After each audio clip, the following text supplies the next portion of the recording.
So we're live. We're live. Hey, everyone, and welcome to the Nerdy Up North podcast. It's a nerdy podcast, and it's hosted by Northern Nerds. I am one of your hosts, Sam. And I'm the other host, Paul. And it's a bit chilly, let's be honest. It's a bit cold tonight. We are joined tonight by two wonderful guests. One I'll introduce, as many know her, love her, and like say, stalk her on Twitch, and watch her play horror games and stuff like that. We've got the newly married Sonia. So congratulations, yes. Thank you. Thank Yes. you. Oh, And we also have with us is Kelly, who is TikTok extraordinaire with such a strength of knowledge that I am so happy for her. This is going to be a completely different side of me tonight than Kelly is here. I need to control myself. But yes, we have the amazing Kelly joining us. Oh, Sam's went full fangirl. I'm so sorry. I'll stop now. I'll go back to being me. So yes, Kelly, with you being... having me. It's a pleasure. So thank you for doing us the favour of coming on. Yes. So as with a new guest... And I did pre-warn you, sometimes I don't, it depends how spicy I'm feeling that evening. Tell us a little bit about yourself. Give us a bit of your nerdy credentials there, Kelly. Okay, so I guess my nerdy credentials are kind of TikTok-based. That's kind of my little era. And I started doing a TikTok account about a year ago, talking all things Game of Thrones, Song of Ice and Fire, the books, the TV shows, you name it, we get into it. And it's kind of grown into a thing, and it's really cool and it's fun to talk about because for some reason, even though I know Sonia for forever, I don't know how many conversations we've had in real life about this. Like over the years, I think we've had maybe one or two conversations. I don't know why. So this is opening up that friendship now, are we? Between you, it's going to destroying it. Possibly. It's like you did what? So other than Game of Thrones, I was at the wedding. Oh, we didn't get an invite. Oh God, what I started. And as that moment, Sonia was cut off the broadcast. But yes. So other than Game of Thrones as well, what other nerdy stuff are you into? What other nerdy stuff do you love?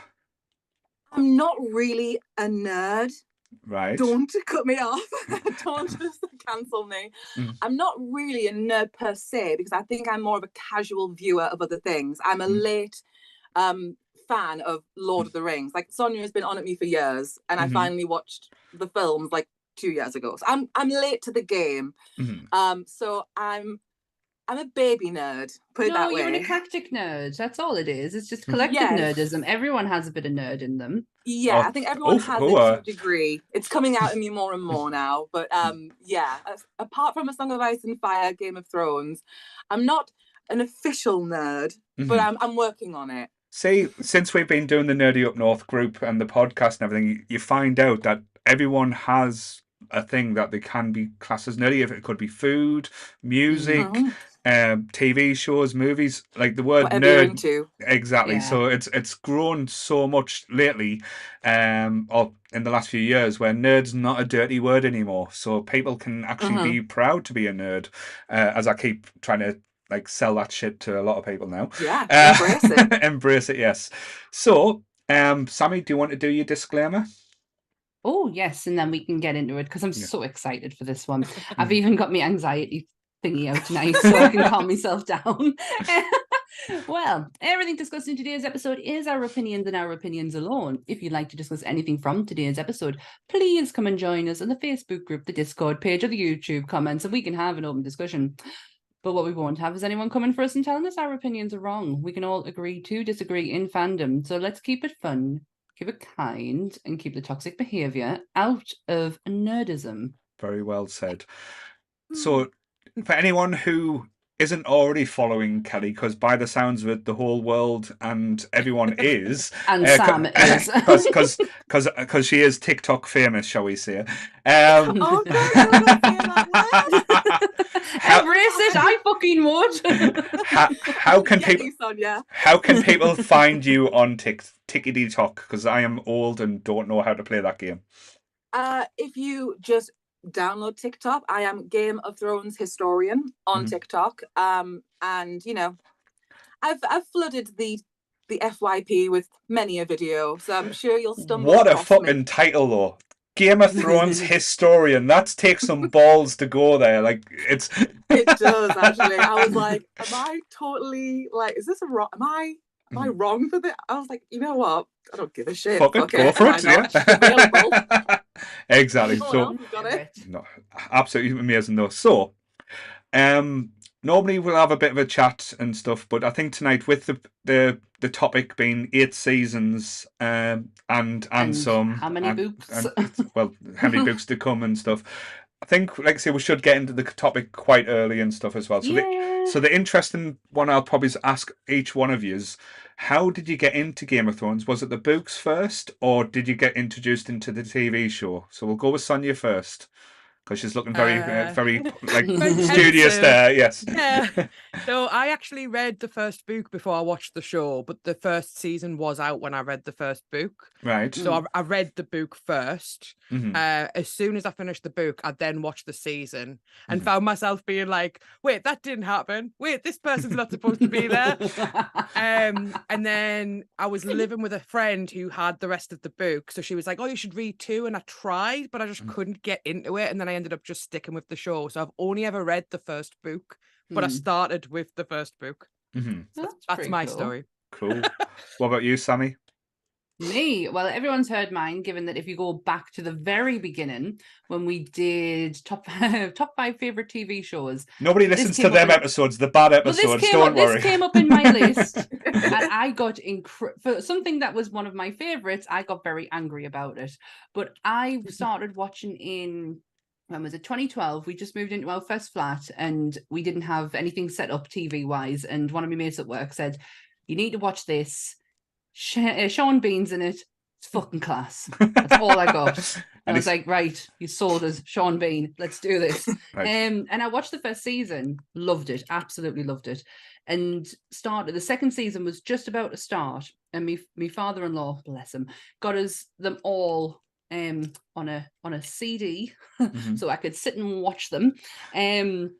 Illegal. Yeah, very, very dodgy. What was it? Was it bought in CM car boot sale by any chance? It's something like that. He even did a little cover for us and everything. Oh, but yeah, so we started watching it and I just totally fell off, like completely fell off. Like I was not interested, but my husband kept on watching it. And he got right up to like the Red Wedding, and I'm sitting in the other room just not giving a shit, and he like came in having palpitations over this incident that just happened.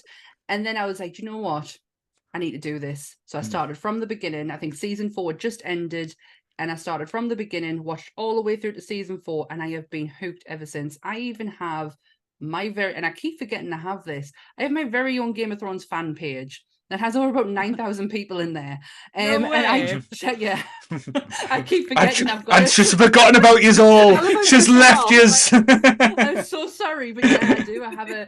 We started it on the back of season 4 because we were in another Game of Thrones fan group. There was a few of us, an American called Carolyn, a guy from India called Sandeep, and another lady called Carrie from America. And we used to congregate on a Sunday night in this Game of Thrones chat on Facebook, and we'd get kicked out because the topic would end up on Stannis and my thoughts and feelings on that. And we decided to start our own, and I've got about 9,000 people in there. It's so stale at the moment because obviously nothing's really happening. So, but yeah, still get a lot of traffic coming through. Still get people joining us. The amount of Daenerys and Jon Snows I've got in there is ridiculous. But yeah, that's my Game of Thrones starting history. So what about you, Kelly? How did you get the path to the historian, shall we say? The path. It was, the show came first. I think season 2 was airing, but my housemate at the time was watching the episode from season 1 where Ned Stark loses his head, and I was sort of walking spoilers past, I mean, I know, I'm just joking. I sort of backtracked and I was like, what are you watching? And that kind of got me in. And so I was watching the show, and then I think it was just before season 3 started airing that I read the books. And then I read the books, got up to date with all of them, and then obviously watched the show develop, shall we say?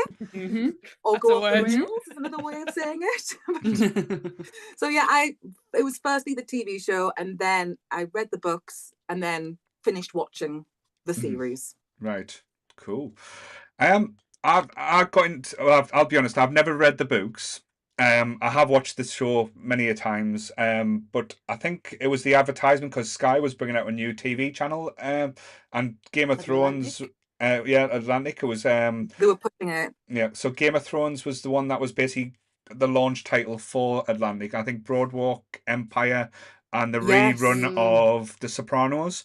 They were the three ones that they were hitting Sky Atlantic big with to try and It get was like Sky HBO. basically, yes. Yes, it was. And like all you saw was the picture of Sean Bean on the throne, and then there was hints in the background that there was going to be fucking dragons. I was like, all right, then this is going to be interesting. I'm in. I'm in. So started watching it and like sat down with my wife. My wife loves like say weird shit as well. So we started watching. She didn't get into it at first, but I was obsessed. I was like, this is the first season is brilliant. There's dragons. There's men stabbing each other. There's boobs. There's boobs. There's boobs. What more could you want? Everything's just basically ticking the boxes. It was interesting as well. That was the thing. The story was interesting.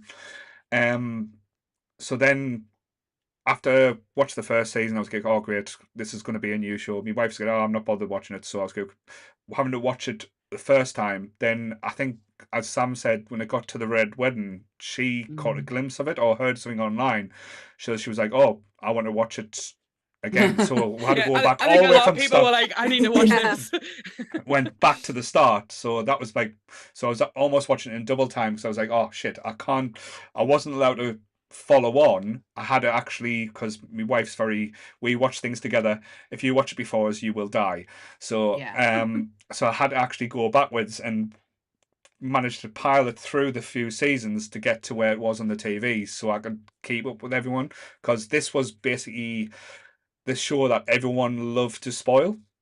So the amount of spoilers that used to come out, because it was Sunday night, then Monday, you couldn't go on Facebook or the internet on Monday until you watched it. Because I used to stay up late on Sunday night just because I knew I wouldn't be able to avoid whatever spoilers were going to be happening. Yeah, it was that and The Walking Dead. Literally, because they aired at the same time. If you went on anything online, literally spoilers. Walking Dead, Game of Thrones ruined for you. But to be fair, I actually stopped watching Walking Dead because it got spoiled too many times for us online. Well, I stopped watching The Walking Dead because it was shit. But yeah, that too. Yeah, that too. But yeah. This, like, I know, I think in the description what I put in, this is probably the most controversial TV show that we've had in a long time. Not just because of the subject matter, because of how it divided a fandom, like say, towards the end as well. I know we'll get into that in like a conversation, like say, like probably in a few hours' time. So like, say, so anyone in the chat, don't worry, it's coming. But I want to talk about the positives of the show as well, like, because I know I've like say in the Facebook group we've been putting little posts out every like so often saying who was your favorite character, who did you hate the most, and what was your favorite season. Always you're getting the snarky response, all of them except from the last one. But yeah, but what was your like say the shining point of the show? What would you say was the best part of the show for you? If you would say, I know it's going to be a hard one, so I'll go to Kelly first because she looked like she knew what the answer was going to be. It's kind of twofold. I can give you my favorite moment, and I can give you, I think, it's the best season overall. Cool. I don't actually really discuss season 8 a lot because it doesn't count. But you know, it didn't happen.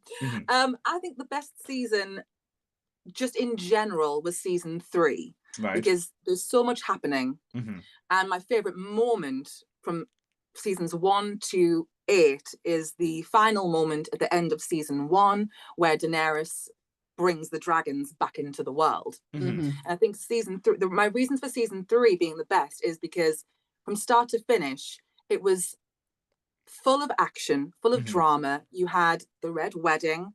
You had Daenerys turning on Kraznys the slaver, and doing that incredible Dracarys moment, and that whole dragon is not a slave thing. It was just so cool, and I feel like that season the show was on a upward trajectory. It hadn't peaked in a sense. I think season 4 was when everybody was watching after the Red Wedding had happened, and then after that it got a little wobbly.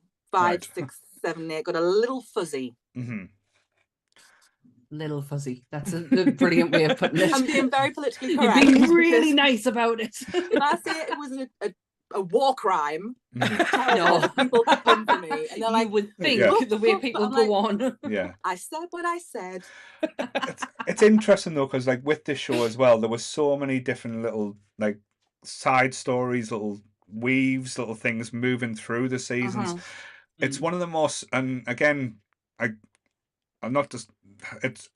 I know the 8th season get the shit, but it's one of the most successful TV shows to keep everything on track and keep the continuity going as well. I know they've got the books to go as reference for an ensemble piece, because it's a huge cast. Yes, and like I say, people could like fall out, and as we know, like on set, so you couldn't have certain people talking on set, so it was basically having to go through that. Yeah, so it was quite interesting there. So, but what about you, Sonia? What would you say is your, like, say, well, let's go with favorite moment and favorite season.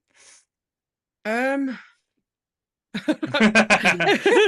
really hard. Yeah, I feel like I genuinely love season 2. I don't know why. I just feel like season 2 is like probably my most rewatched season. But in terms of like moments, I actually can't pinpoint like what the moments Kelly mentioned there. Like definitely the Dracarys, the freeing the slaves, the when he can't control the dragon. It's incredible. And there's so many moments like that where it's just like actual goosebumps all over your body, and it's usually involving the dragons, and anything Dany does with the dragons is always just like, holy shit, you're just so pumped. But some of my actual favorite moments in terms of just being like, and I think this is what's different for me, because I'm always like, wow, this is incredible writing. I absolutely love the interactions between Tywin and Arya when he doesn't know that Arya is Arya. Those are some of my favorite moments, just when he's sitting with her, he's letting her eat, he's conversing with her, she's learning from him, but he's impressed by like her. sniffing each other out almost. Yeah, it's incredible. I absolutely love those. Every time they came on screen together, I wanted more. Like I wanted more of it. And that's just a show creation. It didn't happen in the books. They never met. Did it not? So so it's like a little tidbit. I think that was something they did really well. I think really enjoyed that they put that moment in. It was the one time that almost Tywin let his guard down, and probably the only time that Tywin let his guard down slightly, because more than he did with his own children. Yeah, definitely. Because he never saw him speak to Jaime like that, Tyrion or Cersei. So it was, for me, I absolutely adore them scenes with them two. Just to put it out there, I actually have read the first and second book. Oh my god, for a dyslexic person and the small writing, Jesus Christ, it takes a lot. Like, I will be there probably till the end of time, and hopefully the last book might be out by then, so you never know. Might be. So Sammy, same question to you then. Mine's the same as Sonia's. I absolutely love season 2. Because Tyrion is one of my favorite characters. Not so much book Tyrion, but show Tyrion. I absolutely, Tyrion and Jaime are they're my two boys. And I just love Tyrion being able to like have a little bit of power, have a little bit of like sass when it comes to Joffrey. The amount of slaps that he gave that kid was brilliant. He had it coming. He definitely had it coming. My favorite moment might be slightly controversial because I've put it out into the internet once. I was going to say, don't say the incest scene, please. That's no. But some people did actually disagree with us. Littlefinger's death, right? Okay, is one of my favorite deaths, one of my favorite moments, because it was two sisters finally figuring out that he was such a devious shit and not letting him get away with it. And I fucking loved it. The finally two sisters out of 4 managed to piece it together, and it had to be Sansa Dumbface. So like, yeah, Sansa has. I have nicknames for everyone, and Sansa is Sansa Dumbface. Right. Because for the first few seasons, that face did not change from a dumb expression. Bless. Mine, like probably the season I love over them all is probably the first season. There's not a bad episode. It takes the story and it sets the tone of what's to come, and it's a little bit light-hearted as well, which I think the show needs at times. But again, I just adore the first season because I love Sean Bean in it, and that whole with him being billed as like the top star all the way through, and then we should have known what was going to happen. Oh yeah, no, come on, it's Sean, true, but it's one of those things. You expect it, but when it happens, it's like shit. They really did go there, and I think the show did have balls when it came to stuff like that. I know, like say, the surprise factor and the red wedding is going to be like a big discussion, but the moments is probably not the big moments for me. It's the little bits of humor, the little bits of comedy that's in there that brings a little bit of light to the show that basically is very dark in tone. Like the interactions between Termod's character and Bree. He's like, "Oh, bring me the big woman" and stuff like that, and like he's when I'm looking at him get like with like this most creepiest and sinister, but almost a little bit innocent as well, though. And like he's doing nothing wrong. Like this is so totally normal in his life. Like this is how he would woo a woman. But then, like Peter Dinklage's characters and Robson Green, was Robson Green or Jerome Flynn. I always get them mixed mate, up. Jerome Flynn, like their interactions and stuff, and then like Jamie's interactions, like all them different, like rather than have like the big set pieces, it's more like the little bits of tidbits or like the conversations they have that brings like because something horrific can happen, like someone get their head chopped off, or like when the hound and like, say talks and or just in general, like anything he says comes out of his mouth is just like pure comedy gold at times, just because of how like stoic and straightforward and direct he says he's like these lines like fucking cunt and stuff like that, and it just comes out I do love the way he says it. I actually met him at the Stadium of Light of all places. I was literally he was doing a sign in there, and he came with his. He wasn't playing, was he? He came with his carrier bag with his dinner in, which I was like, oh, so precious. And he stood right next to us, and instead of saying anything to him, I just went to my friend Carolyn, me mate Jerome. He just looked at us, smiled, and walked away. It's like, let's go away from the crazy goth lady. It's fine. Yeah, don't talk to the crazy. I do love Jerome Flynn. I love the fact that him and Lena Headey never ever have a scene together. Yeah, love the fact they were never together. Never together. Drama. It was in her contract. Yeah. They weren't to be in the same place together. Get in, love it. So, as you've said, Kelly, you've read the books and you've watched the show and stuff. I know, as you said, there's, as Sonia pointed out, there's big differences at certain points at certain things. Where do you think? I don't want to say ask the question which do you think's better, because I say that's just a matter of opinion and stuff like that. But where do you think like the differentiates, or like what could have improved on certain aspects? It's a funny one because you could go back to season 2 and there's certain things in that season where I'm like, like the moment where Daenerys goes into the House of the Undying. That's probably my favorite moment in that entire, because it goes into all this detail about these visions, and she does see stuff on the show, but it's amped up to such another level in the books, and that was like, it was a missed opportunity. They could have really gone for it.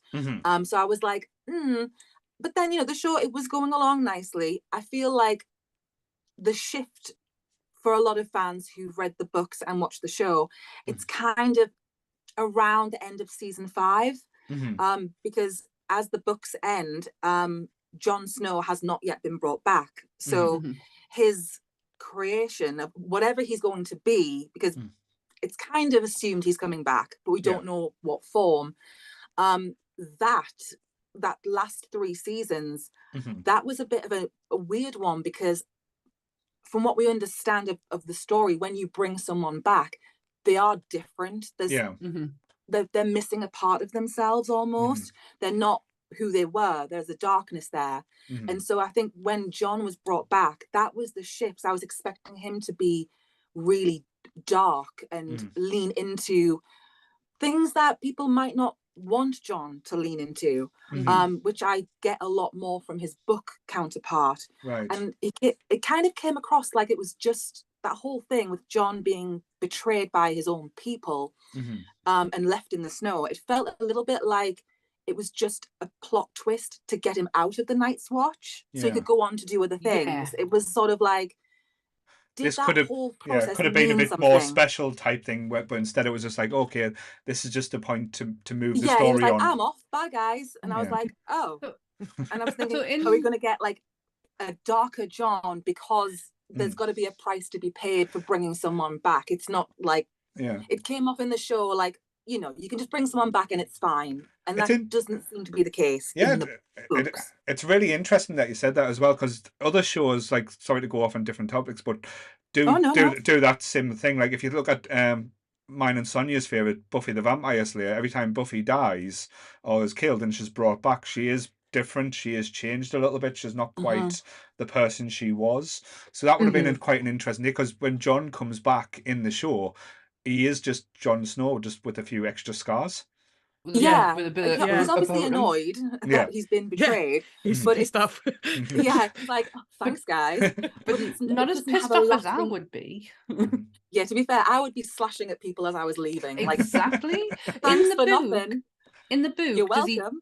Does he die the same way in the book, or is it completely different? He basically is ambushed, essentially. Doesn't see it coming, and he's not yet been brought back. So one of the theories among like the book fans is that he will be brought back, most likely by Melisandre, but it's not going to be a clean cut thing. There's going to be something's going to have to be sacrificed, somebody or something, right, in order to.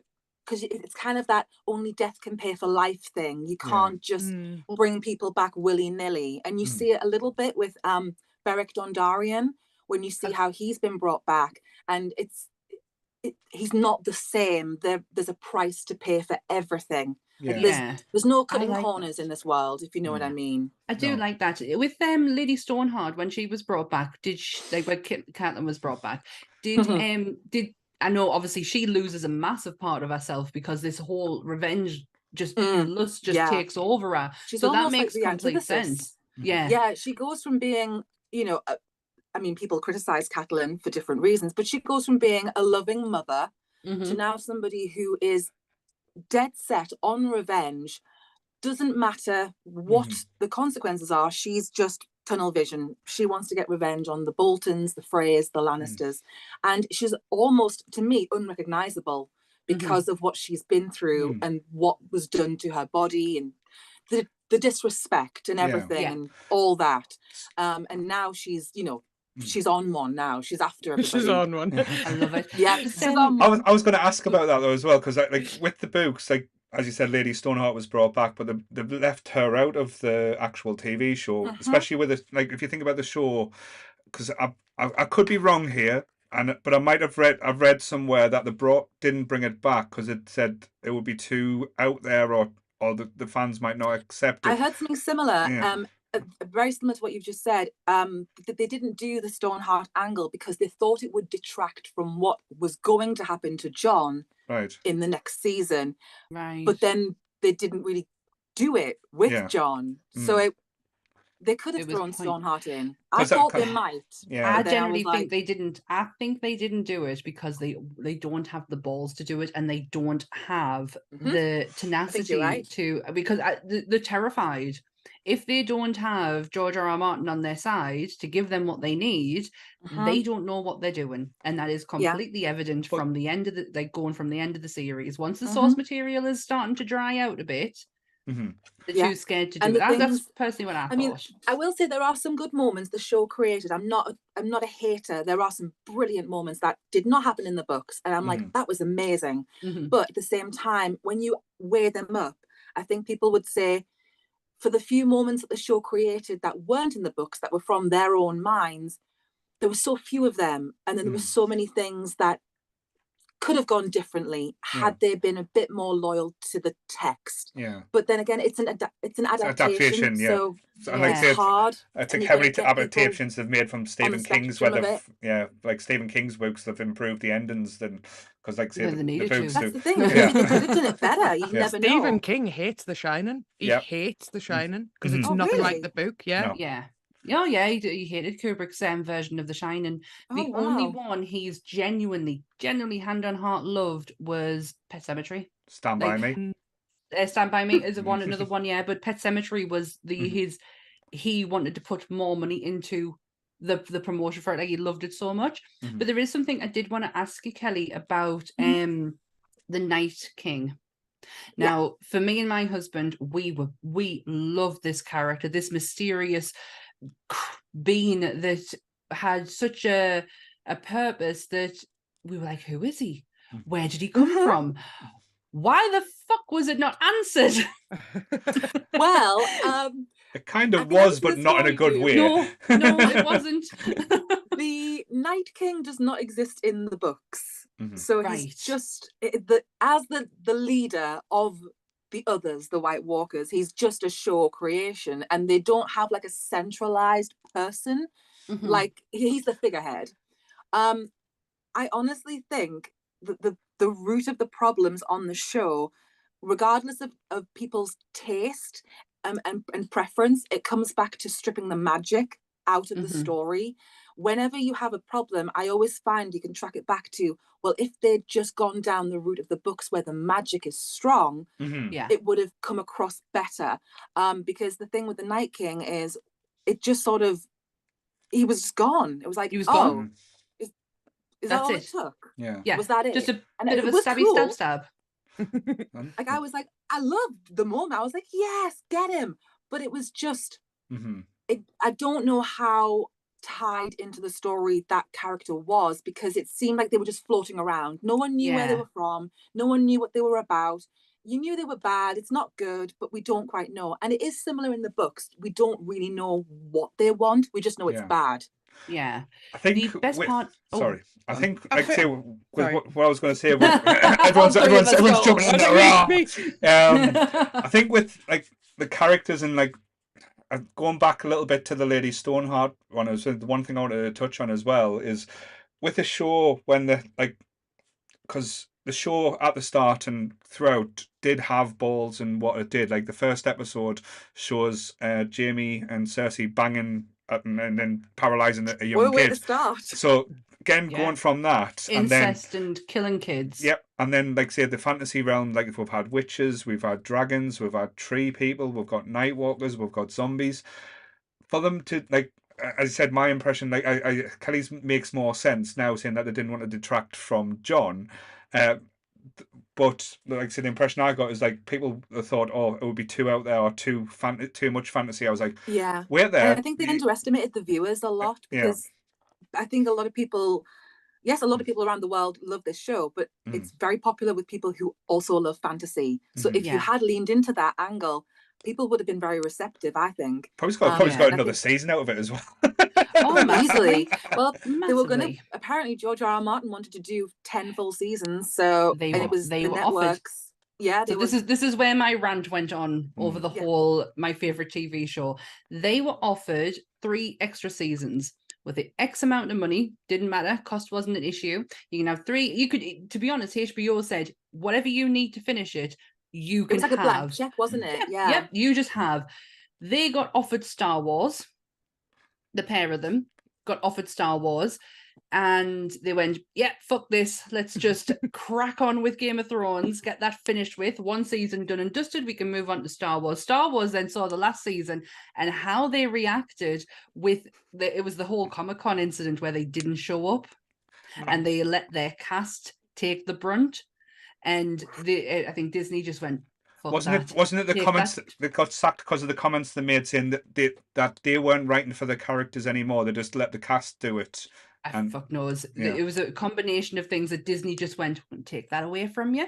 So then And Netflix that's came what in you and went, get. yep. And then Netflix came in and went, well, we'll give you this just to sweeten the deal, but go and do Game of Thrones and not going. Yeah, I think the Netflix deal and the Disney deal happened around the same time, and they both just detracted away and said, no, you're not having it. Have you ever actually looked at their writing credentials before? Mm. They're Yeah. fucking I've abysmal. not. Yeah. Oh my Is it god, bad? it's really bad. Do I have more credentials? Yes, massively. Yes, 100% you do. I think one wrote for like a B movie, and one participated with a TV series that didn't quite take off.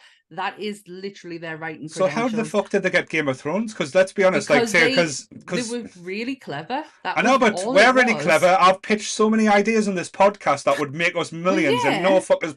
But we haven't got the balls to go, excuse me, Mr. Martin, would you mind coming to dinner with us? That's what they did. They Nick took Cage George R. R. Martin monster to dinner. movie universe would be $1 billion franchise. Nick Cage, every single monster movie, have him as the Wolfman, has him as Frankenstein, have him as fucking the black, as a creature from the Black Lagoon.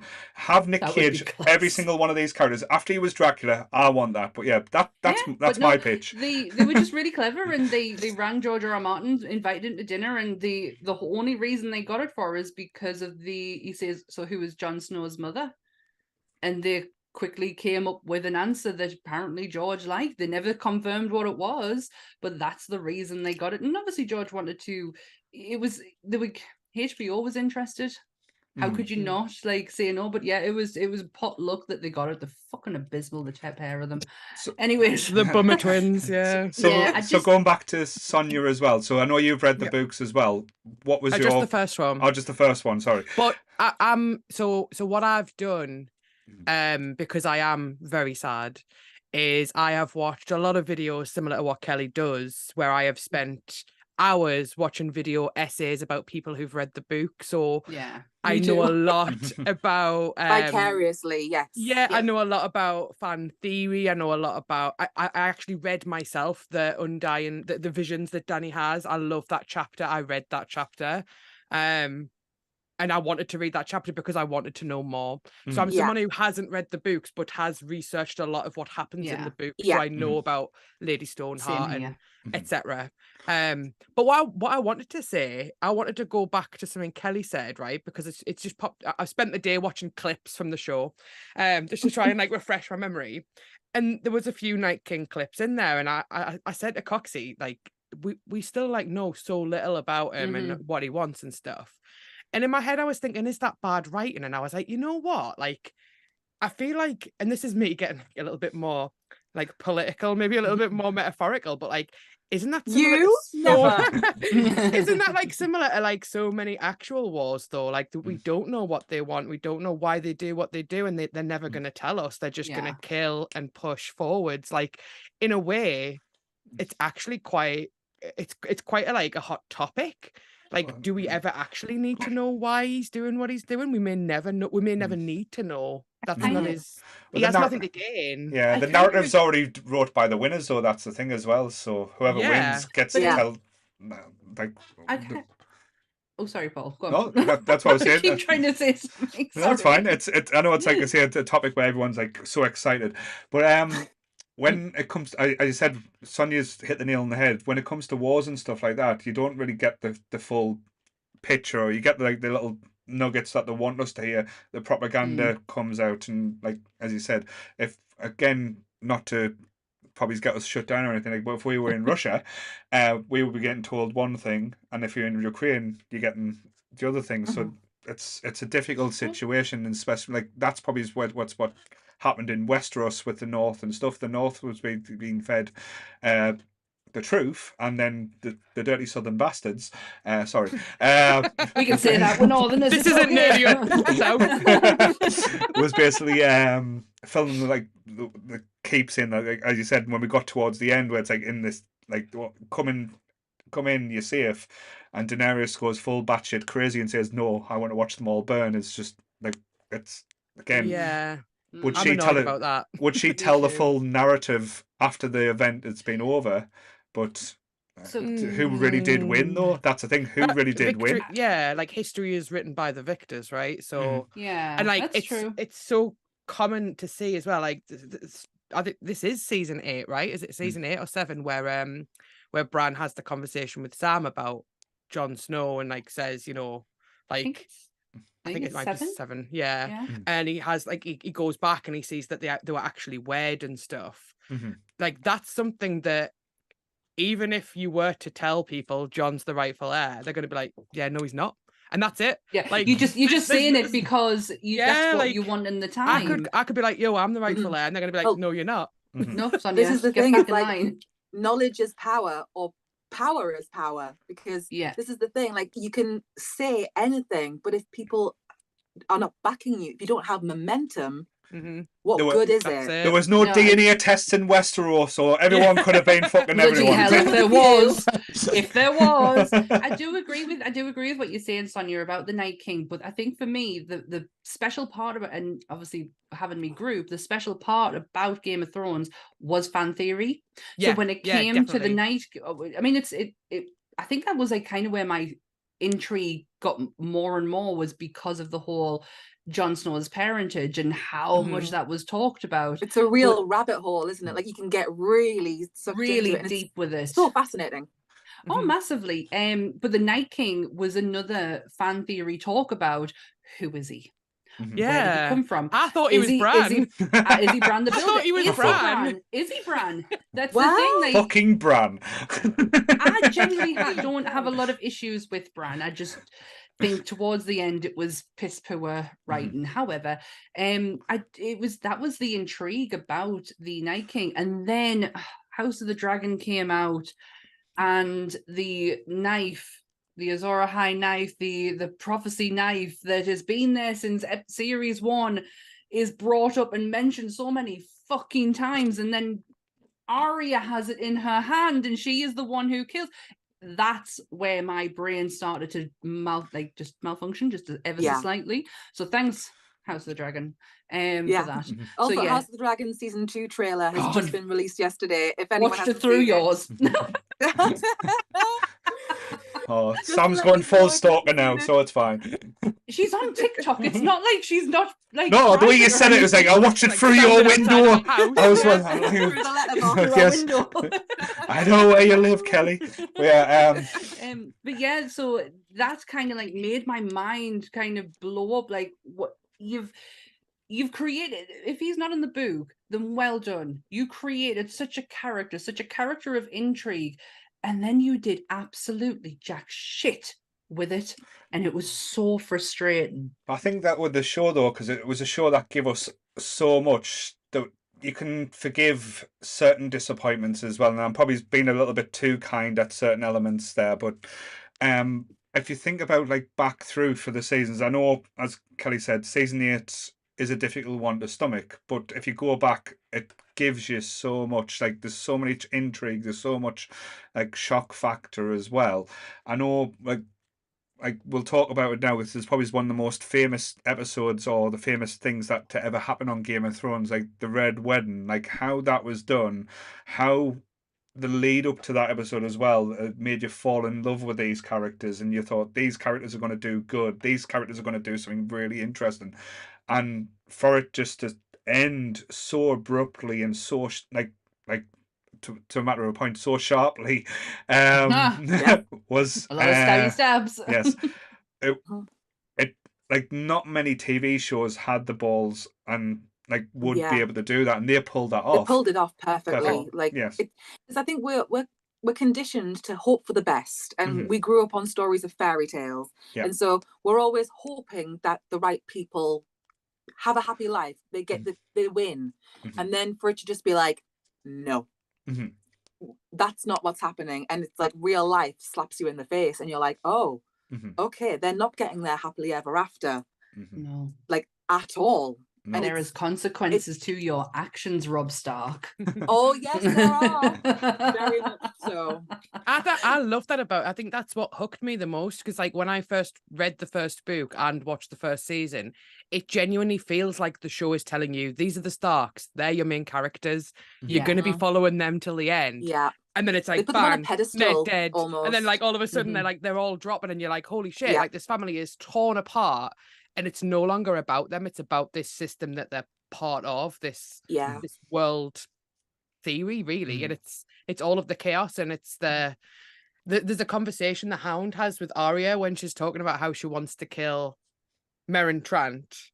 I think I said his name right. Yeah, I know, right? And she's talking about is it Sirio or Silvio? The Sirio Farrell. Yeah. She's talking about he's the best sword fighter that ever lived, and the Hound's like, yeah, where is he now? And she's like, well, he's dead, killed by Meryn Trant. And he's like, Meryn Trant, fucking like 4 kids could kill Meryn Trant. Like, how was he the best swordsman ever? And that was another fan theory as well. Was Jack and Hagar. Sirio Farrell. Yeah. I love that theory. But no, but like the Hound finishes it with he says Meryn Trant won because he had a big sword and thick armor, and it's like that's such a good point to make for the entire show. It's not about how good you are or how pure or how wholesome your choices are. The man with the bigger sword and the stronger armor is gonna win. That's life. It's shit, but that's life. You've got to be pragmatic, haven't you? So like, but I think back in the day as well, because I know now we are spoilt when it comes to like say TV shows, like with all the streaming services and how they get released. Like Stranger Things gets released like 6 episodes, and you've got to wait a few months, and people lose their mind. Are we ever going to see Stranger Things ever again? Yeah, possibly. Please. We need to find out Will is the big bad. But yeah, that's a good theory too. But Game of Thrones was the one that taught us patience again, because we've got week in, week out, and you had to wait. There was no like say season long. Some people actually waited till the full season or half a season out, then binged them. They were called maniacs, but still, they were couldn't be me. I couldn't wait that long. No, me neither. But it's so interesting now. If Game of Thrones come out now, like it did, what was it 2001? Was it 2011? Yeah, 11. Because I got the Blu-ray at 2012, and it just come out then. Yeah. So 2011. So if it came out now, people. I'm not saying that they wouldn't be invested, but there probably would be a little bit more frustration because they would want like that streaming service. Because now, like I say, with the DVD, with the shows that come out on like Disney Plus, they do the week for week, and the complaints and people actually drop off it now because it's the week by week viewing. But I can still remember, like as we said at the start, Sunday nights, it used to be. It was one was one of the only shows at the time that was streamed simultaneously in America than it was in the UK. Yeah, I think that was the only one I'd ever watched up to that point, like at the same time, not having to wait months for it to be broadcast in the UK. Yeah, that was such a rarity back then. Like back then, God, it seems we're showing our age. And I can still remember as well. This had the best title ever because when we used to do our research for like. At the start, like when we done top 5 TV shows, I knew Game of Thrones was going to pick it up. This was the most pirated TV show that's ever been made. No way. Yep. Fuck yeah. I can believe it. Yep. Can you not remember season 5 getting leaked? The first 3 episodes getting leaked. I watched them on holiday and I was like, it's not even out yet. Yep. All 3 of them got leaked. And then you had to wait 3 weeks. Yeah. For the next one to come out. I didn't know what to do. I was like, should I wait? No, I'm going to watch them. Yeah, we were the same. It happened recently with House of the Dragon season 1. The final episode was leaked. I think it was supposed to air on the Sunday night. I think it was like the Friday. And I just started my TikTok account that week. And so I was like, do I watch it? I'm watching it. And it was funny how, like, fair enough, maybe a while back you would get leaks, but I was really surprised it happened last year. Like, you'd think they would lock it down. And people were like, who's at HBO just pressing buttons because we've got this episode. We're going to watch it. Oh, it's funny that still happens. Yeah, someone got sacked at HBO that day. Someone got fired, yes. But I know what you mean by the whole like having to wait. I actually kind of liked that. And we had to learn a lot of patience when it came to Game of Thrones because we were waiting at one point 2 years. 2 years before before a season came out. I actually thought season 7 was the last one. And I'm like, how on earth are they going to roll all of this into one season? Yeah. Do you know what though? I feel like that's where all the theories started to come into it. Because you would have a week to talk about it and think about it and research what, and then that would be when I'd be like, okay, so what happens? Obviously, when the books were still running alongside the show, I'd be like, okay, so what happened in this book? What happens next? I'm not being rude. I'm just ordering a takeaway. So carry on. I want to get all priorities. Now everyone's in the chat's going to be going, "What's she ordering?" They're going to be interested in what you're having, Kelly. I'm just looking. I was like, I need to order this before they close, and I'm trying to find the thing I normally get. No, order away. No, it's fine. Carry on. I'm listening still. But yeah, Sonia, you're spot on because that was the most fun thing about WandaVision when WandaVision was out. Because each week, like after an episode, you would talk with your friends, like me and Sammy were going, Reed Reach is going to be bringing in, he's going to be the scientist that they're talking to. That's going to be a perfect way to bring the Fantastic Four in. Mephisto is going to be the big bad. Like I said, that was the amount of times I got shit online for saying Mephisto is going to be the big bad in WandaVision. But yeah. I think in the end you just started texting me because you got sick of everyone having a go. And I was like, I'm still holding out for Reed. Yeah. That's what I miss about like say the like TV shows now. You don't really have these conversations or water cooler moments like say if we were in America. That's the phrase, water cooler TV. That was when we were mentioning it a few minutes ago when you were saying about how it was a moment in time and you would all congregate. And I feel like Game of Thrones was one of the best shows that did that, where the next day it was like, did you see? Of course. You had to see because everyone was talking about it. And it was like, that's how we would watch the shows. Like I would stay up the night before, the Sunday night, I would watch it, be tired all day Monday.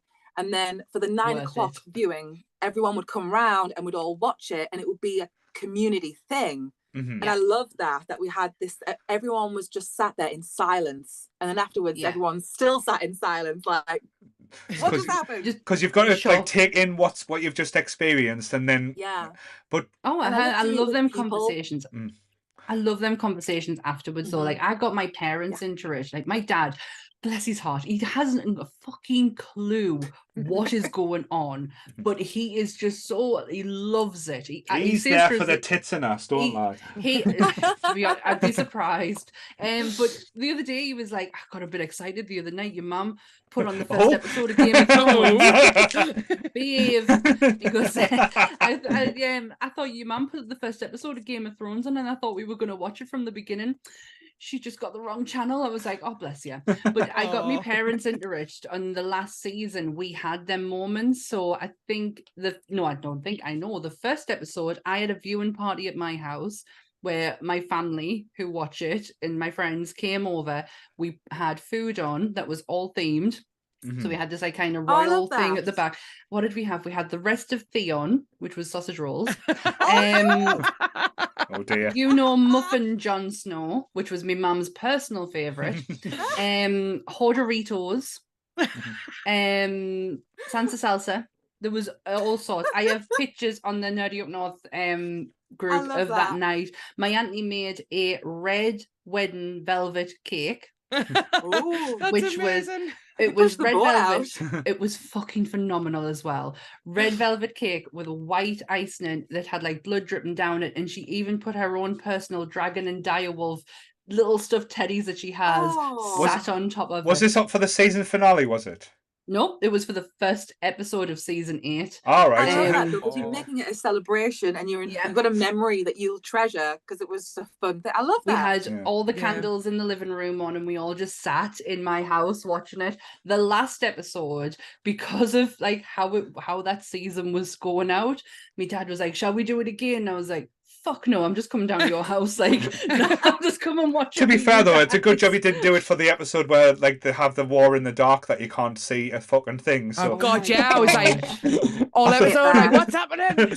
Turn the brightness up. They did that with House of the Dragon, and I'm literally like, hello, can't see a thing. And I'm like, come on, people, you've got an endless budget. Yes. Get some floodlights in here. Turn the lights up. I know people didn't. Sam, who I did a few episodes with for Game of Thrones, he generally liked that about it. Oh, I was really? like, "God, I couldn't fucking see. Like, Yeah, I know I I'm could, like, blind, but you know when people do the things where they edit it and they give you the daylight version. I was seeing clips on Twitter of like, this is what it would have looked like, and I'm like, oh, I can see. That would have that's helped. amazing. Yes. Would have been more interesting to know what's going on, just hearing random noises and people grunting and being like, stabbed. Oh, absolutely. And that's what it was so disappointing, because that's what like some of my most favorite episodes are battle episodes. Yeah, me The too. Long Night at the Night's Watch, that is just when Ingrid gets killed. My God, that episode is just immense. Battle of the Bastards, I still think, is one of the most epic bit of television that's visually. been created. Oh, it's right up there. So claustrophobic. Like, you were sat there, you were like, I can't you were in breathe. it. Yeah. You were very annoyed that Rickon couldn't zigzag. That was a fucking choice. Like, he deserved deserved it. line. He fucking deserved it, Sonia, in the end. Like, if you can't did. zigzag, Christ. So Rickon Stark, the dumbest Stark. I know, like we say, we're joking and like saying, but like we do, like generally like this show and love this show as well. But which characters as well? I know this is going to be the hardest question to ask, so I'm expecting lists.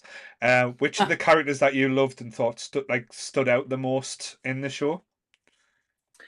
Are we talking kind of how well they were portrayed, or how well just personally, like what they did? Just your personal like feeling towards them. A bit of both, really. I'll say, you go first, sorry. No, go on. No, I was just saying a bit of both. Yeah, it's definitely a bit of both.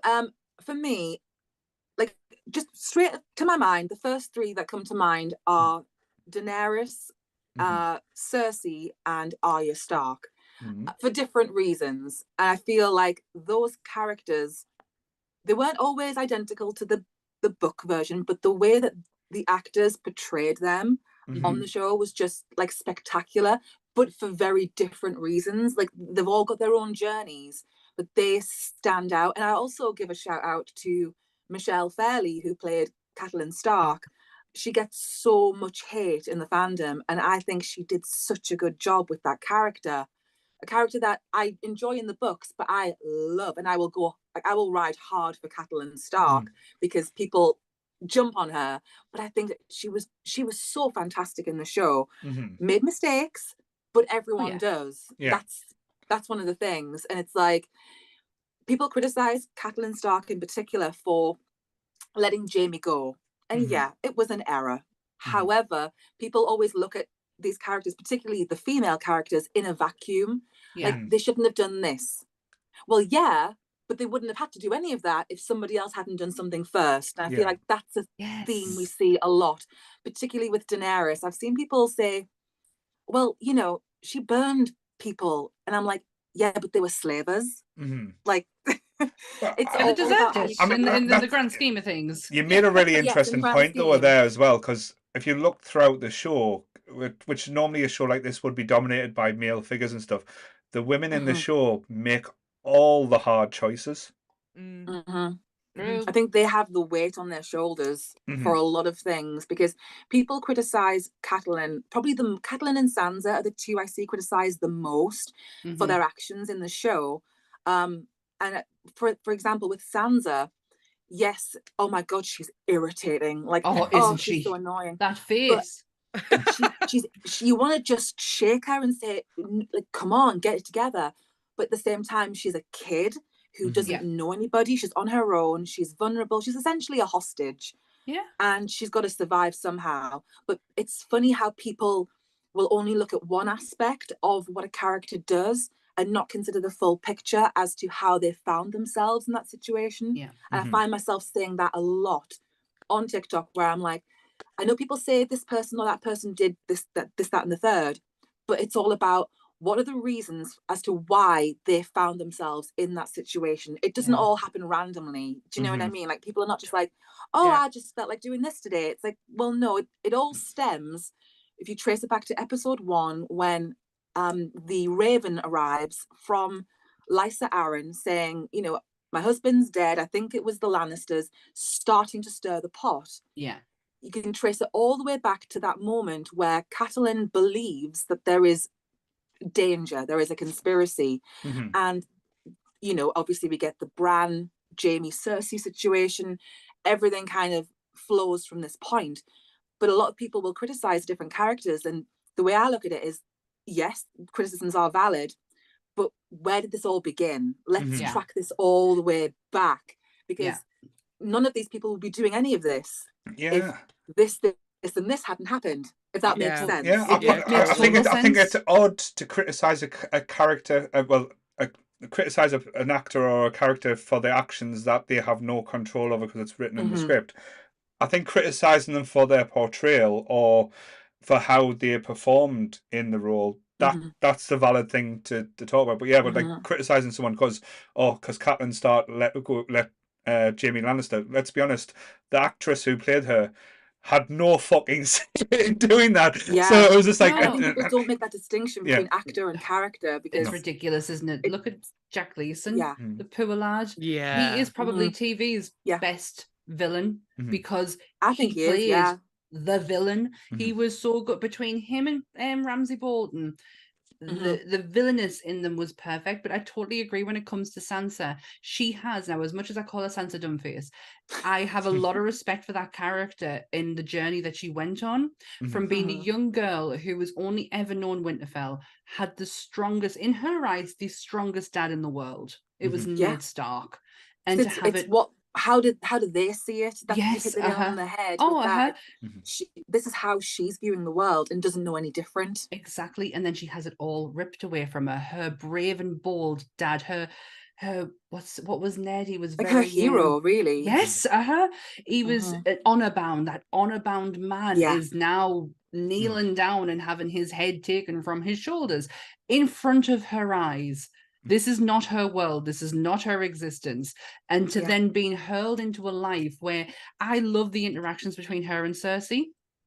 Because Cersei, if she probably is not in the right frame of mind, but if she actually listened to Cersei, she was very much telling her, this is the woman you need to be in order to survive this. Cersei was basically guiding her, and for whatever reason, and probably out of fear, like she was terrified of Cersei. Who the fuck wouldn't be? Look what she did in the end.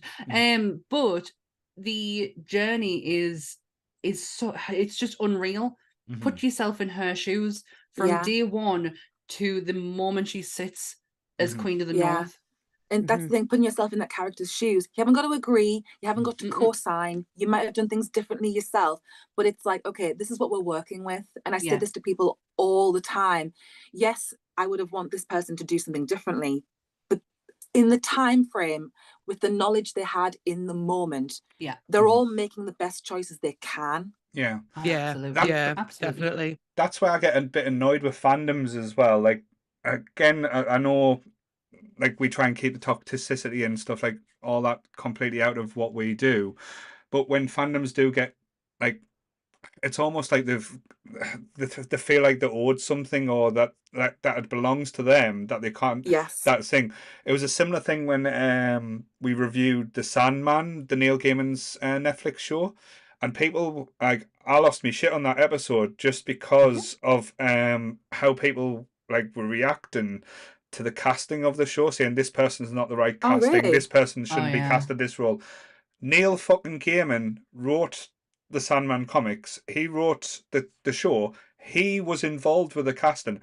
If anyone's going to know about the casting for a show or of his work, or know his characters, that's the thing. It's the same thing here. It's people feel a sense of entitlement that the that's the word I was trying to find. It's like I put a thing up on TikTok the other week, and it was just like a little CapCut thing, just a little jokey thing, and it was something like, you know, about we're never going to get the rest of the books. Like, let's just give up hope. And it was just like a little joke about it, and people were like, but he started it and he put it out there and I enjoyed it, so I am entitled to the rest. Like, don't start it if you won't finish it. And I'm like, that's not how life works. No, he doesn't owe us anything. You are entitled to what he gives you. That's the thing. I follow another creator on here, which I know you do as well, JJ. And love JJ. She is so cool. She's amazing. She put on there it might have been today or yesterday, a comment made about the fact that the last book hasn't been made, and she just went on that. Her rants are amazing. They're legendary. You know when she's sitting in her car. Mm-hmm. Something Yes, magical yes, is when about she's to in her- happen. yes. Yep. Yep. And I she absolutely said, love JJ. She's fantastic. And I remember when she followed me back, and I was just like fangirling. I you'll was like, lose oh your my god, mind. oh my god, oh my god. She's so fantastic. Bless you. And she makes these really great arguments, as you say, about we're not entitled to anything. Like, let's be happy with what we've got. Yeah. And yes. you could make the argument that with a show coming to the end the way it did, and how it was quite divisive, maybe it's a good thing to not have the books have a definitive ending, because everyone in a way can have their own ending. Yeah. Look at the conversations you're having. Look at the interactions you are having online with people over something that has technically not even finished yet. Yeah. Exactly, yeah. Like, we do not know. There are a few clues, breadcrumbs, but we don't know for certain. I hope he pulls I hope he pulls a full 360 and just goes, okay, this show ended this way. I'm doing nothing like that now. Fuck that. Yeah. I'm going to do it my way. He might be pushed in another direction. He has said that though, hasn't he? I'm sure I heard an interview with him where he was saying, like, quotes, because he was like, if you wrote if you were writing a story and you said, okay, it was the butler in the pantry with the candlestick, and then he's like, say you said that, right? And then the fans are like, what? No, that's shit. And you're like, oh, okay, it wasn't the butler. It was this guy, and he used the knife. And then he was like, but then you're rewriting it because of the fans' reactions, not because of what you want to do. And he's like, so what do I do? There is a rumor kind of that's been going around the fandom, is that he potentially has boxed himself in with a particular storyline. We don't know what, but supposedly he's having trouble because he's killed off a character, and now he's struggling to bring it all together, which is one of the theories as to why the books have taken so long, because he's trying to make it all flow and all fit, but it's tricky. It doesn't help when Fire and Blood comes out. Bring him back to life. It's fine. But it doesn't help when Fire and Blood comes out, and then you've got the history books that come out, and people are like, where's the other books? Why are you doing this? I read something, and he brings out another cookbook. Like, yes. I think that's brilliant. I'm not being funny. It's cute and all. Like, I am buying that. I want the real books. Exactly. Like, I have the first book here, and look, I don't know if you can see, but it's all got tabs on it. This is how seriously I take. This is like my apart from my cat, this is my treasured possession. And literally, I'm like, I would give anything for the last two books. Just that's how invested I am. So I actually my living room has a shelving dedicated for my Game of Thrones stuff, and I've got all the books, and I've got the two history books, the one of the First Men and the Targaryen one that was brought out last year, and I've got me little fungos and everything, and I have a space right at the end. Is it gathering dust? Pretty much.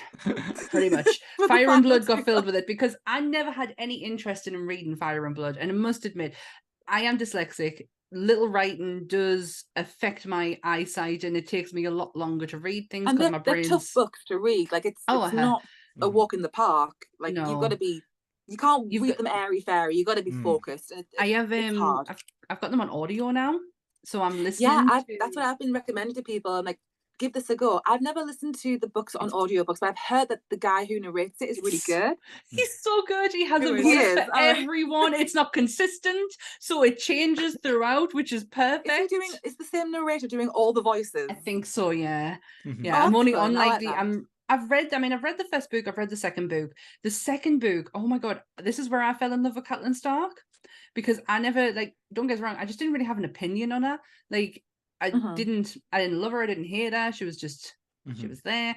And then when I read the second book, and the decision making behind her letting Jaime go made just total sense to us.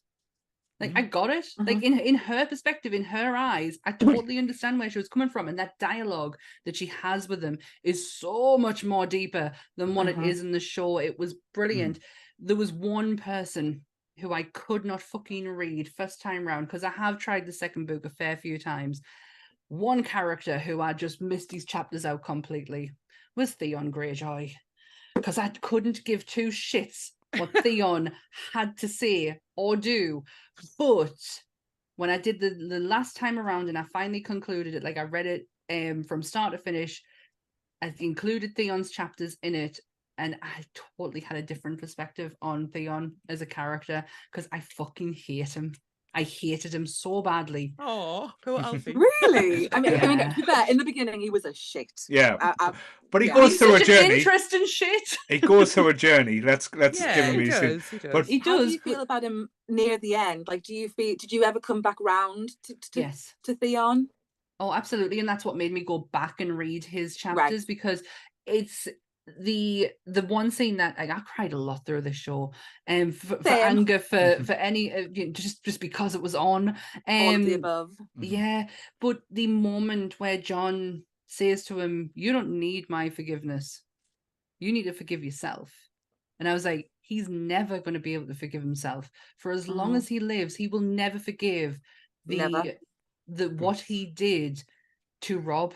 That was his brother. You make choices, and you got to live with them consequences, and exactly, it's not a fairy tale type thing, and that's what the show and the books was good. But coming back to favorite characters as well, so Sonia, I forgot about that. Yeah, So off on a tangent. It's fine. I'll keep us on track. Don't worry, guys. I'm the tangent queen, so it's okay.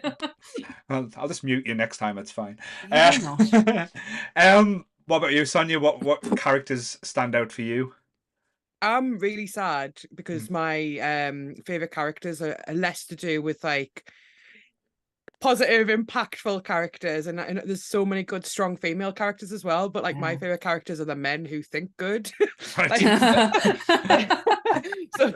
So like one of my favorite characters is Tywin. As you probably tell from our like backdrop, yes! I love Tywin. I love the scenes where it's just him just being the smartest person in the room. I love seeing his brain tick. I love when he sends Joffrey to bed with no supper. Amazing. And Tyrion calls him out on it, and he's like, "If you think he's the most powerful man in Westeros, like," and it's just like, yeah, exactly. It's clearly Tywin. Like, come on now. So I absolutely love Tywin, but I also really, really love, and this is going to be controversial, I love Stannis. I absolutely love Stannis. Turn out controversial. No, I'm only joking. His face just gets his son. He's his own worst enemy. He's a very grinding. He's a complicated man, and I love the psychology of his character. Sonia, he burnt his daughter. Oh, I'm not saying that. I'm not saying I agree with his decision. I find him fascinating. I just want to know where you stand on burning children. Yeah, no, well, he's a funny one against policy. Stannis is a strange one because he's like that middle child. You know, he's not going to be the beacon of the family. That's going to be his older brother. He's got a younger brother who's charming and beloved, and there's Stannis just sort of like in the middle. No one likes me. But the thing is with Stannis, he does his bit though. But he has every right to be doing what he's doing. That's the most frustrating part about it all. Stannis is the rightful king. But he doesn't play the game. That's the thing. No, he doesn't. He might be right, but he doesn't play the game the way he needs to, and he's too full of pride. Yeah. Yeah, that's it. And that's what's so fascinating about him, because he's a contradictory person. He's full of pride, but he makes these really, really unproud decisions. Like, you know, he kills his own brother. He kills his daughter.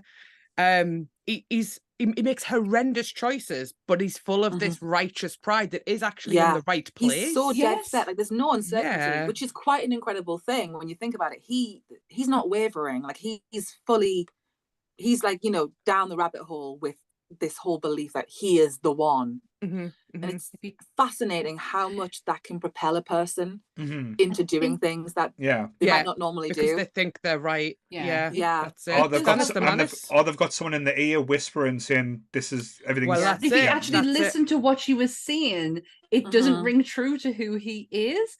But with Stannis, he's an interesting person once you know where his backstory with his parents and how they died, because that really does cement Stannis as the person he is.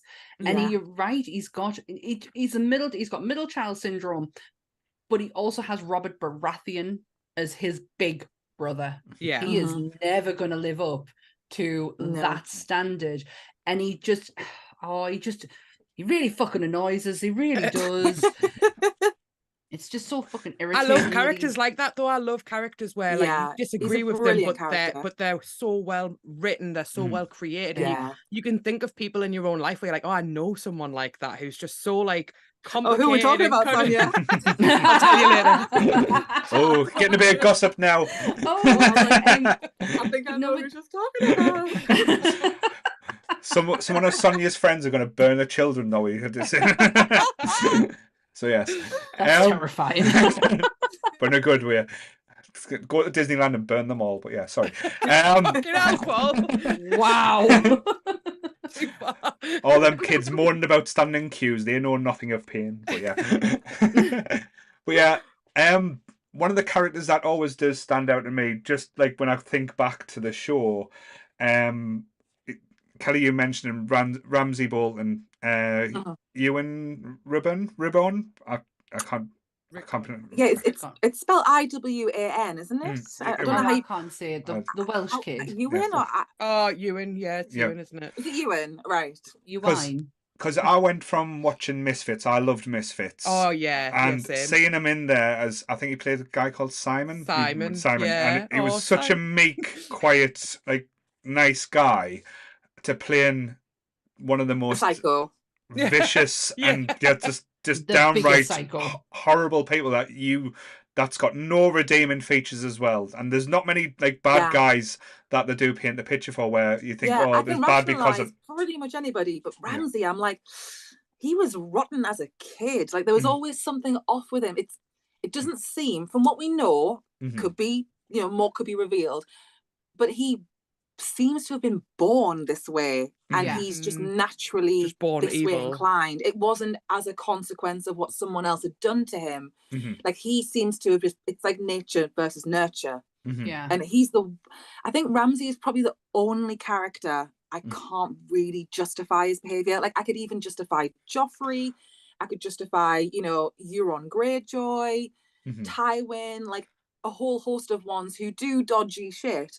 I can think, well, maybe it's because of this, maybe it's because of that. Ramsay, he's just a bit of an enigma because he seems to enjoy. And I love that aspect to it as well, because that stands out. Because like if you think about like great movie or TV villains that are out there and stuff, like if you like go classic the horror tropes like Michael Myers, and I know we've discussed this many times. There's no reasons why he's evil. He's just evil. He does what he does. Things does, and it's the same kind of thing. And it's like they don't try and over explain it as well. They just go keep it simple.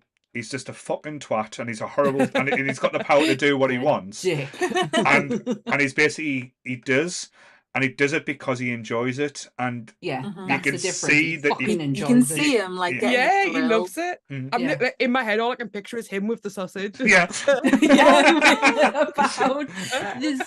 Coxie, bring Sonia a sausage. in the second book, obviously it's when Theon is taking over Winterfell and Reek joins him there to. I am like, I know in my heart of hearts that Reek is Ramsay Bolton, because in the beginning of the takeover of Winterfell, Ramsay's dead. I'm sure Theon says that it's been confirmed that the bastard of Bolton's dead, and then Reek appears, and I'm like, it's fucking Ramsay, isn't it? It's fucking Ramsay Kelly, isn't it? Yeah, isn't it? Yeah, yeah. And it's so creepy, and it's so like, it gives you the willies. It's just like, because it's such a trap, and Theon doesn't. Theon is like the definition of hubris in those early. Doesn't see it coming. He gets ahead of himself. He thinks he's ready to make this decision to separate himself from the Starks. He takes over Winterfell, trashing all the people who helped to raise him. He sows the seeds of his own future pain, and you can't really be mad about it because he had it coming. But I will say about Theon, by the end, where we are in the books, and it's similar with the show, I think the show did quite a good job with Theon. Probably he's up there. Like, I'm happy with what happened with Theon, the way it all played out. There's a line that he says in the books where he's thinking about Robb, and he's like, I should have been with him. I should have died alongside him. And it's that regret that just seems to be where Theon winds up. And it's like, but you've got to look back to how you started all of this. He had a choice to make. And yes, it played out in a very grim way. And we don't condone Ramsay, but kind of had a point with Theon because he was just so ungrateful. And it was that question of, is he a Stark? Is he a Greyjoy? That seems to have been at the heart of his always issues. his conflict. It was always his conflict is, where does he stand? And I kind of, when you've got, I don't think Ned Stark would have ever put him in a position where he had to choose. No. That is the difference between the Starks and the Greyjoys. I don't think he would have made him choose, but he's always wanted. He just, I do feel sorry for Theon in a way. He got dragged away from his because his father, such a young age. Because his father was he was a dick. He started a rebellion and couldn't finish it, and his son had to be it's prize off it over. Yeah. It's always started over pissing contests with men, though. That's the thing. That's why all these. And big he wanted things... to start the biggest one because apparently Robert's rebellion wasn't enough, that the Greyjoys had to have their own. This is the Targaryen conquest, is a pissing contest. They just happen to have dragons, so it's like... and that's what makes it all the more better. To be fair, though, that is big dick energy saying, "I've got a boat with a like a cannon. Oh, I've got the biggest army. I've got a fucking dragon." Fuck you. They were like, it's like the Avengers, isn't it? Like, we have a Hulk. Like, Someone said, like, without the dragons, would they have stood a chance? No. Not at all. No. Not a chance. Not at all. The High Towers would have been fucked. Yeah. But so there we have it. Ramsay's such a brilliant villain. Like Joffrey's brilliant for all different reasons, because he has every person in the room agreeing with what he is saying. Ramsay has nobody. It's just him. Like, it's so, I think it's, and he doesn't care. He doesn't care. That's what I love most about Ramsay, is that we're talking about power equals power, right? And people know when they've got power. They know when people are listening. Even Tywin looks chuffed when people are listening to what he's saying. Ramsay doesn't care. He doesn't give a shit. Like, obviously he wants to be the most powerful man there, but he also doesn't care if anyone's with him or not. He'll kill, fuck, fight his way to the top no matter what, and he doesn't give a shit if anyone's watching. It's just him against the world. He's like a nihilist. Like, he's just on a one-man wrecking machine journey. Like, he doesn't care what he has to do, and there's nobody that would give him pause, not even his own father. Like, there's nobody that because look what he did. He's a very isolated character in that regard. Like, he doesn't have even the yes men. He doesn't even have that. No one likes him or respects him. They all fear him. And it's like, how can you, what's the end goal? Is the end goal just to cause drama and just to terrorize people, but make sure you're on top? Like, I don't understand what Ramsay's motivation is, apart from just sheer, let's just fuck everything up, because why not? Let's fuck this shit up. I'm gonna go back to one of my favorite characters is Jaime Lannister, and I can talk to death about him. He has some of the best dialogue in there. His story and his arc is just fucking immense. But the one character I want to talk about, who Kelly brought up earlier, is Cersei Lannister. Oh my god, do I love this woman so much with all my heart. For all the wrong reasons, for all the right reasons. Why she's a twat? That's why I love her.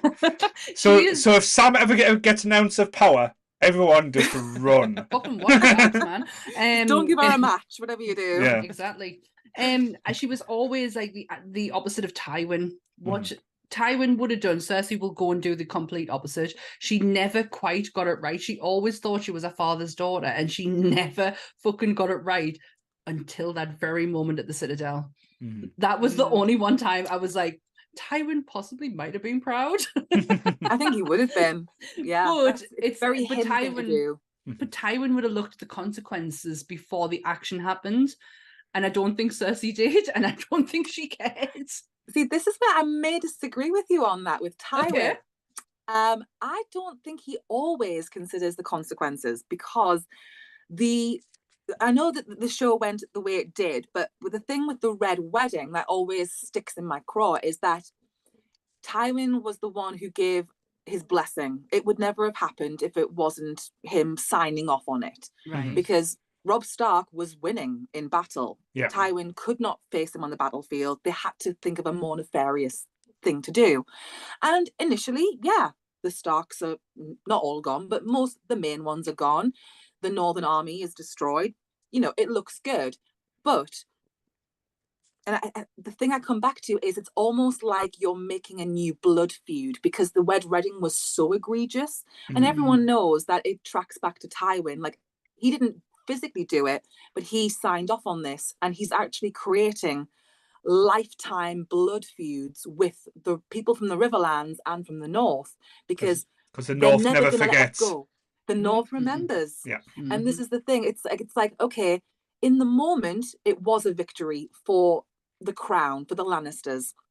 The Starks, you know, it was horrendous. However, the long-term thing, I think, given that Tywin was killed off the way that he was probably lucky, because, you know, karma was coming for him, because I don't think you can do things like the Red Wedding and get away with it. There's always a price to be paid. And I said a while ago in one of my videos, it was like, even a Lannister has to pay their debts. So Tywin can't do that and get away scot-free. That's true. So if he hadn't been shot on the shitter, he would have literally, you know, the North would have got him. That actually is such a kind of, do you know what I mean? Like, yeah, no, it is, because it's such a great segue into the next bit I wanted to talk about. Was I just want to make a joke though, that it looks like he's not getting shot on the shit. He looks like he's wanking off behind Sonia's head. Oh God! He's like looking at you the way he's looking at you. He's like he's leaning forward, getting all excited now. It's like there is a crossbow like on the other side. He's like, I'm gonna hit her on the back of the head here, but yeah. Briefly, I've got about 5 more minutes because I've just heard my food's been delivered. So I've got like another 5 minutes, and then I'll have to bow out because I'm Italian here. No, that's fine. I'm just hungry. We can always do a part 2, so don't worry. There's plenty of stuff we can always come back to it. I'm more than happy. So before, because I know Sammy had a point, the only thing I was going to ask before we wrap up is, and again, we'll try not to keep it too long-winded. If you were going to end the show your way, how would you have done it? Oh, who wants to go first? I'm gonna let Kelly take this one because I don't know. Okay, so I'll just run with my theory. I think that Daenerys would stay in Essos for longer. She would sack the city of Volantis to free the slaves, because they're already shitting themselves about this girl in the Far East. I don't think she even comes to Westeros per se, apart from wherever the Long Night takes place, whether it be in Westeros or in another location, wherever that battle is going to happen. Personally, I don't think Daenerys will, like in the books, because it's unfinished, I don't think she will survive the Long Night. I think she will sacrifice herself, but her dragons will live on, and they'll defeat the others, and she will be sacrificed, but her dragons will live on, because the thing with the Long Night is it's happened before, and you have to have a balance between this cold, this darkness. You need a balance between fire and ice, and now that her dragons are in the world, if you have the dragons and you've got the ice right up there in the far north, I don't think they'll ever be gone.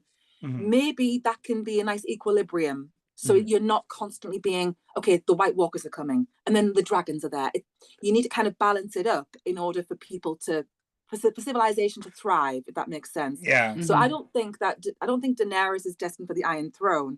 What I would like to see happen, honestly, is for the Iron Throne not to be a thing, for them to go back to their individual kingdoms, because it's just too big a country to govern in that era of, medieval times. I don't know how logistically you can get everyone on the same page, because the different regions are so different. So I'd like a destruction of the Iron Throne. I didn't really mind that happening on the show. I was like, get rid of it. It's no good for anybody. It causes nothing but problems. But in terms of the individual characters, for me, Daenerys is the titular character. She is the Song of Ice and Fire. She's going to bring it all together. I think what will happen is she will, and this is my headcanon, she will have a role to play in the Long Night, and she's going to be going up against the others. And you're going to have Jon Snow on that side. He's not going to be fighting with Daenerys. I think he will be fighting against her. And I think that one of the things that Daenerys has to come to terms with is, how does she deal with that relationship?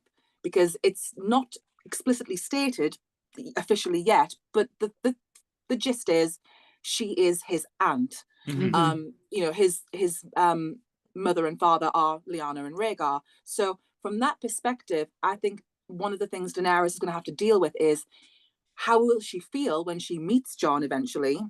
Because this is not going to be Jon. It's going to be do you know what I mean? The new, the darker John. The brought back John. The brought back John. And I think England's just terrible. That's going to be a conflict where John is going to be leaning into the darker stuff as what in the books is the Night's King, which is basically kind of what the Night King is, in a sense. It's kind of where the show is going. He's going to be on that side, and I feel like Daenerys may have to make a decision. Do I go up against him? Can I go up against him? He is my family. And I think, because one of the things in the book that she's told is she will know of 3 betrayals. So we don't know if that's 3 betrayals perpetrated on Daenerys, or whether she herself is committing 3 betrayals. And so what one theory is, would she have to betray John for the greater good? That's one of the theories that I kind of think, if he's going to go darker and darker, she's going to have to put a stop to him, because that's where I see it going. But I mean, makes more sense. It does make sense. I fucking love that. You've given me like proper chills. Like, I love it. I love the fact that you've kind of like the way the whole Jon Snow thing. I never really put it into my head that he's coming back as somebody else. I'm just looking at it from the show's perspective. But yes, I was always surprised in the show that they didn't do that, because it made the more common sense. Because as Kelly said, there's always a price, and it doesn't seem to appear the price. Yeah, and I didn't even put like the 2 and 2 together. Now that you've said that, I kind of want to go and read the 3rd book. I definitely want to read the books. What about you, Sonia? How would you finish it? Yes, please do it. I kind of agree with Kelly in terms of the destruction of the throne. I do feel like it's too large of a place to have one governing body. In terms of the fight, I just don't know. It always felt really implausible the way it happens in the show, like the way everyone comes together. It just felt like that would never happen. I kind of like, I don't know if this is me being nihilistic. I would like for the Night King to have gotten further. I would have liked for the Long Night to have progressed further. Yeah, like for you know, a lot of people that we love to have died in a battle, and the Night King just keeps going, and it's kind of like you can't stop. You can't stop winter. You can't stop the weather. You can't stop evil. Yeah, like he's going to keep coming. And I genuinely don't know how I would wrap that up. Like, I feel like if the show had ended and the Night King won, I probably would have been like, that sits well within the show. Like, somehow. I think he was gone, like, poof. Just gone. I did bang, smash gone. Class. The only change I would have liked to have seen with that, and I don't get us wrong, I love the scene when Arya comes out of the sky. Honestly, gives us absolute goosebumps. But I just wish it was Daenerys or Jon who did it. Just the Targaryen connection, the dagger itself. I just wish it was one of them two. Yeah. That's my only wish. And I have no other thought when it comes to the end of it, because I am not that fucking clever. It's Sunday at 9 o'clock and I'm tired. The only thing, again, like Sonia said, now she said it, I am quite interested if the Night King had won. But then you could have had a boat sailing off with a few characters that survived, going off to start a new one, start fresh. That's it. That would have been take over Dawn. They like that. Well, yes. So one of the things I will just say as well that I found really useful, like when I'm like, you know, flicking through all the books and stuff like that, and sometimes the books can be a bit much. But and like Sammy, I think you'll have a copy of this. It's kind of like a coffee table book called The World of Ice and Fire. Yes. And it basically, it's like an encyclopedia. It is. And so if you want to just read about a little snippet of the histories, you can do. It's like a couple of pages, and there's loads of great artwork. The illustrations in these books are unreal. Oh, they're absolutely amazing. And the same for the Rise of the Dragon book, which is, again, very similar. And one of the things that I really enjoy is seeing the parallels throughout this entire story, because you can look at, like, for example, I don't know if you guys are tuning into House of the Dragon, but the gist is, you know, elder sister usurped by younger brother, and that has already happened in the ancient histories. So you see parallels, and I love when that happens, because it kind of gives you maybe a hint as to where things might be going. And there's a lot of that sprinkled throughout all the different characters, through all the different areas. So I would highly recommend reading The World of Ice and Fire, because it's like one page on this, one page on that, and it really helps you to kind of look at the world building, because I think that's one of the strong. It's so beautiful too. The House of Dragon, the time jumping thing, that's something I don't even get me started. Yeah, but yeah. The point, just before you go though, Kelly, the point you made, and I love the fact that you just said it without actually making a point of it, was it's the younger brother and the older sister. And you made a point on TikTok about the posters because they brought Alison's poster out and Rhaenyra's poster out, and you're like, it's not even got anything to do with her. Yes, and I love the fact that you did that.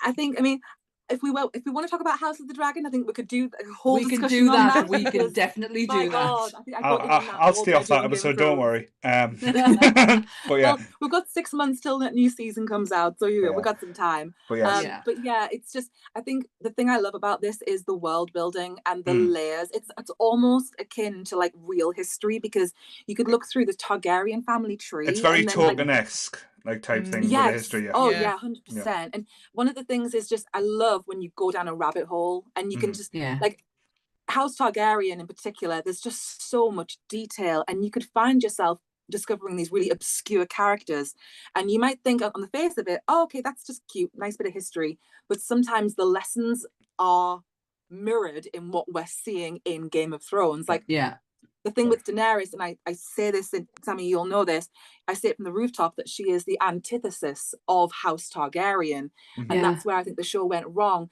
They had her becoming her father, in a sense, burning them all, when really her whole trajectory up till that point is to be different, because House Targaryen was formed on the backs of slaves and by monopolizing dragons. So they were above, they're at the apex, and House Targaryen survived the doom of Valyria. They were the only dragon riders, so they're sitting pretty. They don't know how hard life can be, because they are the blessed ones, and they thrive, and every generation is kind of the same. They're always infighting with each other.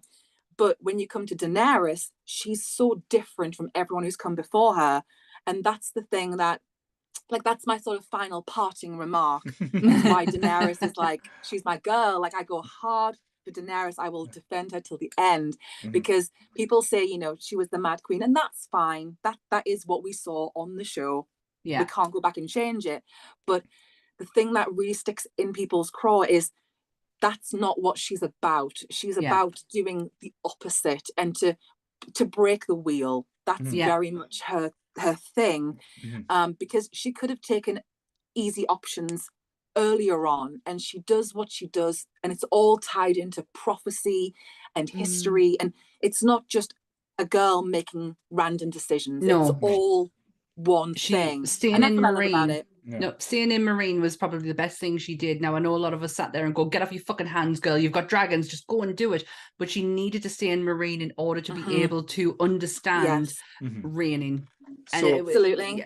So there's to finalize everything there. That was quite a nice poetic point to leave it off. But if you want more historic information as well, go find Kelly on TikTok, on the Game of Thrones historian. She, like, as you said, as she's told you, she's got lots of snippets, probably shorter videos than this one. So yes. I've got like 1,000,001 playlists. So if there's anything that you like, whether it's the TV shows or the books, I've probably talked about it maybe at least once, and there's some topics that we're constantly revisiting. I'm like, we're talking about this again because it needs to be said.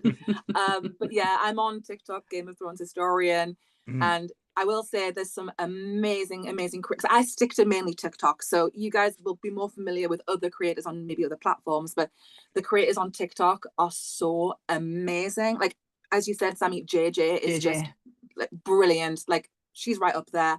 And there's so many amazing people that have made me learn more from this story. And I love it. And that's why I do it. Because someone was saying, like, oh, do you post like once every now and then? I'm like, I post every day, every single day. And I spend a lot of time invested in this world, because I think it's so brilliant what he's created. You've made it. I go in on the show, but I'll still rep the show. Yes. No, you've made it more you've made it interesting. You've kind of like, I don't want to use this word. You just, not dumbed it down, but you explain it in such a way that I can actually understand it, because sometimes explanation videos can kind of get a bit convoluted, and I'm having to rewatch things over and over and it's again. really it's messy, isn't it? It's like is, there's a lot and going on. you don't do that. You don't do that. JJ doesn't do that. There's another one, the Lady of Castle Rock. Fucking Lady love Lannister. her. Yes, Lady she's Lannister, awesome. that's it. Yes. I fucking love her. Yes. And I will just say a quick shout out to the one person that I feel has really moved me further forward in my understanding through TikTok is my friend Chelsea. She is Hallow's Hearty. Honest to God, Sam's stalking buddies. No, I follow Chelsea because when your algorithm picks them up, you can't help but like you see them. Honestly, I've learned so much from her, because she needs to be a professor. Like she's the way she speaks is so brilliant, and it's so thought out, and it's the thing is, being in this community is so awesome, because I've learned so much more from these other people, and now I'm like, well, now they have said that, let me put that with this, and let me come up with something else, and before you know it, you're off on a tangent. Well, you're now part of the Nerdy Up North community now. So thank you. Yes, I feel like I'm in. Thank you for having me. This has been so fun. Brilliant. But yes, and also if anyone like wants to catch Sonia, she's on. Can't get the word. Here all month. She's here for a few episodes, but she's on Twitch. She normally twitches on a Friday and Saturday night when she's got time. And she plays a lot of scary games and a lot of interesting games as well. Yes. So a link will be in the... A link she's got Tywin staring at the back of her head. I know. I was talking to her last night and I was like, oh yeah, we're doing green screen. You kept that one quiet. I was like, it's perfect. Perfect. But yes, so next week, I need to sort it out because I've realised next Sunday is my wife's birthday, so we will be here in some shape or form. Yes, but we're doing The Princess Bride next week. Thank you for reminding me. I've got to watch that this week. I've never seen it. I'm going to watch before. that again. You've never seen it? Never seen it. Why are you shocked? Yeah. You do know me. So I've not seen anything. So with Star Trek and Monsters being lazy bastards, they have taken the time off. We're on a break. On a break till after the next year. So, but the Nerdy Up North podcast is here. We will never leave you. We will stay. Ramblecast is on a Monday. Yes, Ramblecast is tomorrow, where Jake and Adam are talking about Fallout. So that'll be interesting as well. Timing. So yes, anything else you just want to plug before we wrap up? Go and watch older episodes of Monsters. They're great. No. No, thank you for having me, guys. It's been so lovely. Like, I mean, Sonia was like, I'll be there. You'll be all right. And I was You'll like, be fine. Yeah, she's like, you'll be fine. Like, just chatting away. But you've been so lovely. So thank you so much for having me and letting me rant on about this whole thing. No, thank you so much for coming on, and I hope we can do like a part 2 or even do House of the Dragon, because it would be. If you ever want to talk about it more, you know where I'm at. I'll be here. I'll find you. Yes, Right. yes. Just give me a heads up, and I'll absolutely 100% come back again, because you've been so lovely. So thank you for having me. And thank you to the chat as well. I know we've not really communicated too much with you. Guys. You've been talking away to yourselves, but you're all degenerate losers anyway, so it's fine. Sorry, I just need to quickly say fuck Margaret Thatcher. Okay. Oh God! 24/7 all your life. Has Graham been infiltrated you there? No. All right. Same bat time, same bat channel. Stay nerdy, everyone. Bye. Bye.